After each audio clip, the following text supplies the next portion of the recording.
কার্যনির্বাহী সদস্য পদে হচ্ছে আমরা 217 জন দাঁড়িয়েছি।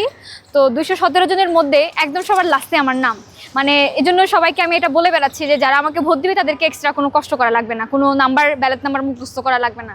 যারা জাস্ট আমাকে ভোট দিবে লাস্টের থেকে যখন যাবে প্রথমে আমার নামটা দেখবে, তো সেক্ষেত্রে আমাকে ভোট দিতে অনেক সুবিধা। তো আমি দেখলাম যেহেতু আমি অনলাইনে অনেক প্রচারণা চালিয়েছি, আমাকে অনেকেই চিনে, তো এটা আমার খুবই ভালো মনে হয়েছে আর কি। ভাই আমরা যেহেতু মানুষ, ভালো মন্দ সব কিছু মিলেই আমরা মানুষ।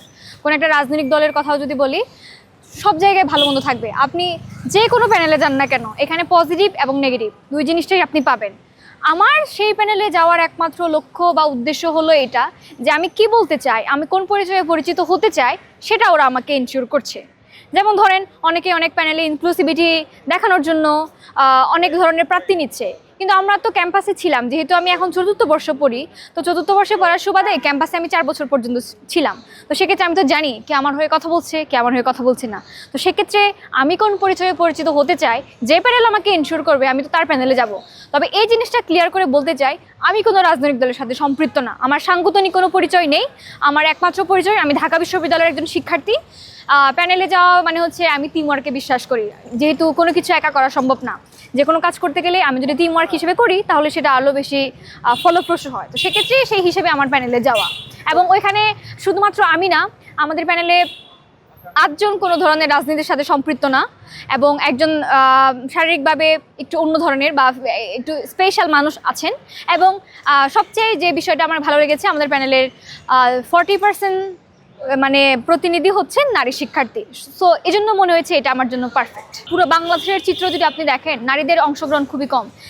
নারীরা বিভিন্ন আন্দোলনে অংশগ্রহণ করে, তাদের লিডারশিপ পোটেনশিয়ালিটি আছে, কিন্তু যখন কোনো প্রতিনিধিত্ব করতে হয়, যখন কোনো পলিসি লেভেলের যাইতে হয়, তখন নারীদের প্রতিনিধিত্ব থাকে না আর কি। তো সেক্ষেত্রে এই জায়গা থেকে এবারের যে নারীদের অংশগ্রহণ, সেটা অবশ্যই আশাব্যঞ্জক।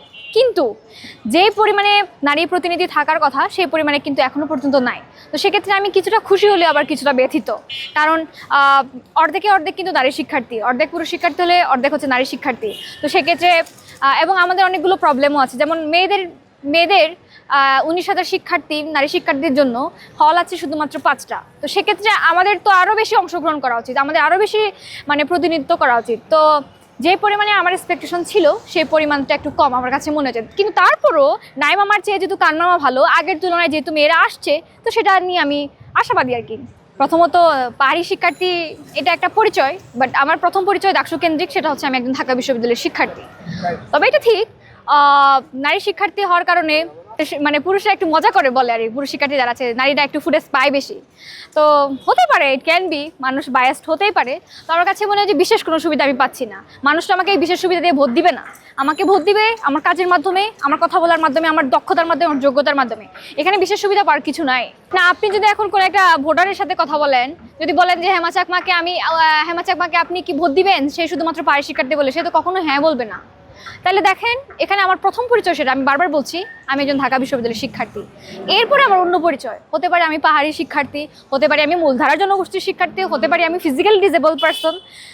এগুলা আসলে মানে ভোটের ক্ষেত্রে ফ্যাক্টর না। ফ্যাক্টর হচ্ছে কি আমি কি ব্যক্তি, হেমা চাকমা কি, সে আসলে কি শিক্ষার্থীদের প্রতিনিধি হওয়ার যোগ্য, সেটাই হচ্ছে মেইন বিষয়। আমার ইস্তেহার খুবই সিম্পল, খুবই বেসিক, খুবই নিত্য প্রয়োজনীয় ইস্তেহার। আমি সবার মতো এসব আশাব্যঞ্জক ইস্তেহার দিতে পারি না, কারণ আসলে আমি যেহেতু দাঁড়িয়েছি সদস্য পদের ক্ষমতা খুবই লিমিটেড, আবার একদম ফেলনাও নয়। তো সেক্ষেত্রে আমার ইস্তেহারের নিয়মগুলা বা যে আমার যে ইস্তেহার, সেটা খুবই বেসিক রাইটস নিয়ে কথা বলে। এটা শুধুমাত্র ঢাকা বিশ্ববিদ্যালয়ের শিক্ষার্থী হিসেবে তা না, এটা একজন মানে মানুষ হিসেবে যে রাইটসগুলো দরকার, যেমন খাদ্য, বস্ত্র, বাসস্থান, সেগুলো অবশ্যই আমার দরকার। যেমন বিশ্ববিদ্যালয়ের শিক্ষার্থীরা যেহেতু ঢাকা বিশ্ববিদ্যালয় শতভাগ আবাসিক সুবিধা দিতে পারছে না, তো সেক্ষেত্রে আমার প্রথম এই ইস্তেহারের মধ্যে এগুলোই আছে যে আমাদেরকে প্রথম বর্ষ থেকে আবাসনের সুবিধাটা দিতে হবে, এবং এক বেডের জন্য একটা মানুষ এবং একটা টেবিল চেয়ার দিতে হবে। এটা প্রথম জিনিস। এরপর হচ্ছে স্বাস্থ্য। এখন এখানে স্বাস্থ্য যে নিয়ে কথা বলে দুইটা বিষয় চলে আসবে, একটা হচ্ছে শারীরিক আর একটা হচ্ছে মানসিক। আপনারা দেখবেন শারীরিক অবস্থার কথা খুবই খারাপ। কয়েকদিন আগে আমাদের হলের একটা আপু মারা গিয়েছেন, তো অথচ ঢাকা মেডিকেল কিন্তু খুব কাছে। তো হেলথ ফেসিলিটিস থাকলে বা নিয়মিত চেক আপ করলে কিন্তু এরকম মানে মৃত্যুর হারটা আমরা কমাতে পারি। এবং মেন্টাল হেলথের যদি কথা বলি, কয়েকদিন আগে মানে আমরা কিন্তু কয়েকদিন পর শুনতে পাই যে শিক্ষার্থীরা আত্মহত্যা করছে। তো এই বিষয়গুলো নিয়ে আমি কথা বলতে চাই, মানে বিশেষ করে তরুণ প্রজন্ম যারা আছে তারা খুবই ডিপ্রেসড। তো সেই জন্য মেন্টাল হেলথটাকে আমি গুরুত্ব দিতে চাই। এবং এরপরে খাবার দাবার, বিশ্ববিদ্যালয়ের আশেপাশে খাবার আপনি পাবেন খুব কি বলবো খারাপ মানের কিন্তু অনেক ভালো দামে। তো সেক্ষেত্রে আমি চাই যে বিশ্ববিদ্যালয়ের ক্ষেত্রে ভালো খাবারের, ভালো পুষ্টি সমৃদ্ধ খাবার নিশ্চিত করতে। এবং যদি 50 টাকার আমি খাবার খাই, তাহলে আমি যদি 30 টাকা দিই, বাকি 20 টাকা হচ্ছে বিশ্ববিদ্যালয়কে ভর্তুকি দিতে হবে। এবং এরপরে পরিবহনের কথা, যেহেতু 60% শিক্ষার্থী অনাবাসিক, তারা বিভিন্ন জায়গা থেকে আসা যাওয়া করে, কিন্তু যে পরিমাণে পরিবহন থাকার কথা সেই পরিমাণে পরিবহন নাই। এবং বিশ্ববিদ্যালয়ে নিজস্ব কোনো পরিবহন নাই। বিশ্ববিদ্যালয় কী করে, ডাবল ডেকার যে বাসগুলো আছে সেগুলো হচ্ছে বিআরটিসি থেকে ভাড়া নিয়ে কোনো রকমে চালিয়ে দিচ্ছে। তো প্রতি বছর কিন্তু আমরা 1080 টাকা ফি দিচ্ছি, তারপরে যে পরিমাণে পরিবহন থাকার কথা বা যে পরিমাণে ট্রিপগুলো থাকার কথা সেই পরিমাণে নয়। এবং সর্বশেষে ডাউন ট্রিপটা থাকে, সেটা হচ্ছে আপনার 5.5টা কি 6টা, সর্বোচ্চ 5.5টা। তো একজন মানুষ ক্লাস করার পরে সে যদি বিশ্ববিদ্যালয় ভিত্তিক কোনো ক্লাব করতে চায়, ইট ক্যান বি ডিবেটিং অথবা হচ্ছে গিয়ে কালচারাল কোনো কিছু যখন সে করতে চায়, যদি তার বাস ছেড়ে চলে যায় তাহলে তো সে করতে পারছে না। তাহলে একজন বিশ্ববিদ্যালয়ের শিক্ষার্থী হিসেবে তার সুস্থ বিকাশের জন্য যে সুযোগ সুবিধাগুলো থাকা দরকার, আমার ইস্তাহার হচ্ছে এটাই। আর সর্বশেষ যেটা গুরুত্বপূর্ণ আমি মনে করি সেটা হচ্ছে ডাকসুকে নিয়মিতকরণ করা। আপনারা জানেন আজকে 6 বছর পরে নির্বাচন হতে যাচ্ছে, কিন্তু এটা আসলে প্রতি বছর হওয়ার কথা।